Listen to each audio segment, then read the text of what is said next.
આગામી તારીખ 24 થી 26 દરમિયાન યોજાનાર સોમનાથ મહોત્સવની તૈયારીઓની મુલાકાત કરી સમીક્ષા કરતા કલેક્ટર દિગ્વિજયસિંહ જાડેજા।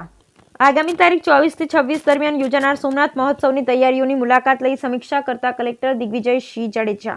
સોમનાથ મંદિર તથા આસપાસના સ્થળો ખાતે કાર્યક્રમને અનુલક્ષી પૂર્વ તૈયારીઓને ઓપ આપ્યો। મહોત્સવ દરમિયાન સાંસ્કૃતિક પ્રસ્તુતિઓ સાથે મહાશિવરાત્રીનું આયોજન। કલેક્ટર દિગ્વિજયસિંહ જાડેજા આગામી તારીખ 24 થી 26 દરમિયાન પ્રથમ જ્યોતિર્લિંગ શ્રી સોમનાથ મહાદેવના સાનિધ્યમાં યોજાનાર સોમનાથ મહોત્સવની તૈયારીઓની સમીક્ષા કરવા માટે આજે સવારે કલેક્ટર દિગ્વિજયસિંહ જાડેજાએ મુલાકાત લઈ સ્થળ સ્થિતિનું નિરીક્ષણ કરી તૈયારીઓનો ઓપ આપ્યો હતો। કલેક્ટરને જૂના તથા નવા સોમનાથ મંદિર અને આસપાસના સ્થળોની મુલાકાત લઈ મહોત્સવ દરમિયાન તમામ પ્રકારની વ્યવસ્થાઓ સુચારુ રૂપે ચાલે તે માટે જરૂરી સૂચનો ઉપસ્થિત અધિકારીઓને કર્યા હતા।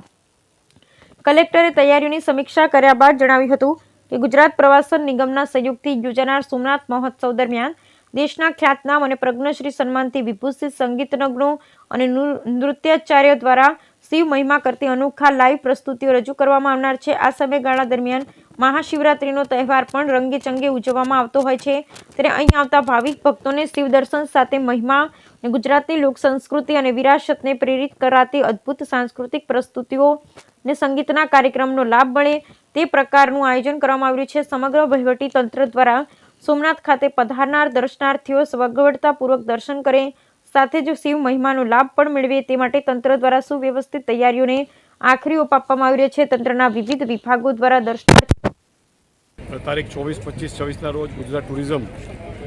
એક ભવ્ય સાંસ્કૃતિક આયોજન કરેલ છે, જેમાં દેશના ખ્યાતનામ કલાકારો કે જે પદ્મ વિભૂષણ, પદ્મભૂષણ, પદ્મશ્રી,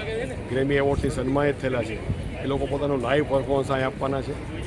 અને મહાશિવરાત્રિ એ મોટામાં મોટો એક તહેવાર છે, તો તે દિવસે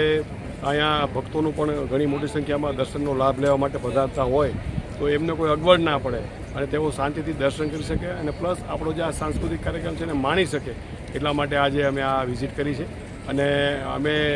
આતુર છીએ તમામ ભક્તોને આવકારવા માટે, સાંસ્કૃતિક કાર્યક્રમ નિહાળવા માટે પણ અને ભગવાન સોમનાથના દર્શન કરવા માટે।